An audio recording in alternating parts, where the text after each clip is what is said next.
नमस्कार, आप सभी का स्वागत है आपके अपने चैनल इनसाइटफुल स्टडीज पर। सामान्य ज्ञान से जुड़ी इस वीडियो सीरीज में हम डिस्कस करेंगे अपने देश भारत के राष्ट्रीय प्रतीकों के विषय में। भारत के ये राष्ट्रीय प्रतीक भारतीय पहचान और विरासत का मूलभूत हिस्सा है।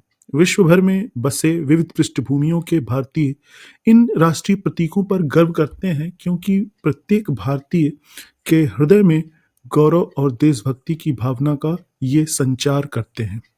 तो सबसे पहले बात करेंगे हम राष्ट्रीय ध्वज के विषय में। राष्ट्रीय ध्वज तिरंगे के अंतर्गत समान अनुपात में 3 क्षैतिज पट्टियां हैं। केसरिया रंग सबसे ऊपर, सबसे बीच में सफेद और हरा रंग सबसे नीचे है। ध्वज की लंबाई तथा चौड़ाई का अनुपात 3:2 है। सफेद पट्टी के बीच में नीले रंग का चक्र है, जिसमें 24 तीलियां हैं। शीर्ष में केसरिया रंग देश की ताकत और साहस को दर्शाता है।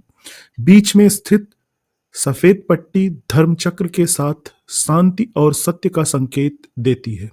हरा रंग देश के शुभ विकास और उर्वरता को दर्शाता है। इस चक्र का प्रारूप सारनाथ में स्थित अशोक के सिंह स्तंभ पर बने चक्र से लिया गया है। इसका व्यास सफेद पट्टी की चौड़ाई के लगभग बराबर है। भारत की संविधान सभा ने राष्ट्रीय ध्वज का प्रारूप 22 जुलाई 1947 को अपनाया था। राष्ट्रगान। भारत का राष्ट्रगान अनेक अवसरों पर बजाया जाता है। राष्ट्रगान के सही संस्करण के बारे में समय समय पर अनुदेश जारी किए गए हैं। इनमें वे अवसर जिन पर इसे बजाया या गाया जाना चाहिए और इन अवसरों पर उचित गौरव का पालन करने के लिए राष्ट्रगान को सम्मान देने की आवश्यकता के बारे में बताया जाता है। सामान्य सूचना और मार्गदर्शन के लिए हमें इसके बारे में पर्याप्त जानकारी होनी चाहिए। राष्ट्रगान रविंद्रनाथ ठाकुर द्वारा रचित और संगीतबद्ध जन गण मन को संविधान सभा ने भारत के राष्ट्रगान के रूप में 24 जनवरी 1950 को अपनाया था। यह सर्वप्रथम 27 दिसंबर 1911 को भारतीय राष्ट्रीय कांग्रेस के कलकत्ता अधिवेशन में गाया गया था। जनवरी 1912 में तत्वबोधिनी नामक पत्रिका में भारत भाग्य विधाता शीर्षक से सर्वप्रथम प्रकाशित हुआ था। राष्ट्रगान का गायन का समय लगभग 52 सेकंड है, परंतु कुछ अवसरों पर इसे संक्षिप्त रूप में भी गाया जाता है, जिसमें सिर्फ प्रथम और अंतिम पंक्तियां ही गाई जाती हैं। संक्षिप्त रूप के गाने का समय 20 सेकंड है। राष्ट्रगीत। बंकिम चंद्र चटर्जी का लिखा वंदे मातरम गीत सर्वप्रथम स्वतंत्रता संग्राम में जन जन का प्रेरणा स्रोत था। यह गीत प्रथम बार 1896 में भारतीय राष्ट्रीय कांग्रेस के अधिवेशन में गाया गया था। इसका प्रथम पद इस प्रकार है: वंदे मातरम सुजलाम सुफलाम मलयज शीतलाम शस्य श्यामलाम मातरम वंदे मातरम शुभ्र ज्योत्स्नाम पुलकित यामिनीम फुल्ल कुसुमित ध्रुमदल शोभिनीम सुहासिनीम सुमधुर भाषिणीम सुखदाम वरदाम मातरम वंदे मातरम। 24 जनवरी 1950 को राष्ट्रपति डॉक्टर राजेंद्र प्रसाद ने संविधान सभा में एक बयान दिया। उनका कहना था, वंदे मातरम जो भारतीय स्वतंत्रता संघर्ष में एक ऐतिहासिक भूमिका निभाई है, जनगण मन के समान रूप से सम्मानित किया जाएगा और इसके साथ बराबर का दर्जा होगा। इसे पहली बार 1896 के भारतीय राष्ट्रीय कांग्रेस के सत्र में गाया गया था। राष्ट्रीय प्रतीक। भारत का राज्य चिन्ह सारनाथ स्थित अशोक के सिंह स्तंभ की अनुकृति है, जो सारनाथ के संग्रहालय में सुरक्षित है। मूल स्तंभ में शीर्ष पर 4 सिंह हैं, जो एक दूसरे की ओर पीठ किए हुए हैं। इनके नीचे घंटे के आकार में पद्म के ऊपर एक चित्र वल्लरी में एक हाथी, चौकड़ी भरता हुआ एक घोड़ा, एक सांड और एक सिंह की उभरी हुई मूर्तियां हैं। इनके बीच में चक्र बने हुए हैं। एक ही पत्थर को काटकर बनाए गए इस सिंह स्तंभ के ऊपर धर्म चक्र रखा हुआ है। राष्ट्रीय पक्षी।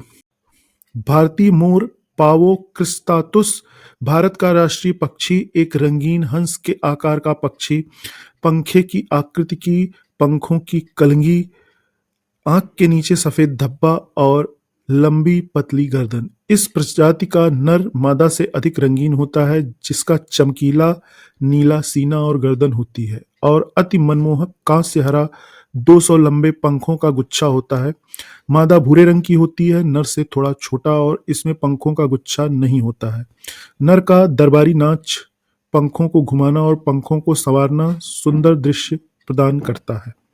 राष्ट्रीय पशु राजसी बाघ तेंदुआ टाइग्रिस धारीदार जानवर है। इसकी पीली मोटी लोम चर्म का कोट होता है जिस पर गहरी धारीदार पट्टियां होती हैं। लावण्यता, ताकत, फुर्तीलापन और अपार शक्ति के कारण बाघ को भारत के राष्ट्रीय पशु के रूप में गौरवान्वित किया गया है। राष्ट्रीय कैलेंडर शक संवत पर आधारित राष्ट्रीय कैलेंडर जिसका पहला महीना चैत और 365 दिन का सामान्य वर्ष था, इसे 22 मार्च 1957 को ग्रेगोरियन कैलेंडर के साथ कुछ आधिकारिक उद्देश्यों के लिए अपनाया गया था।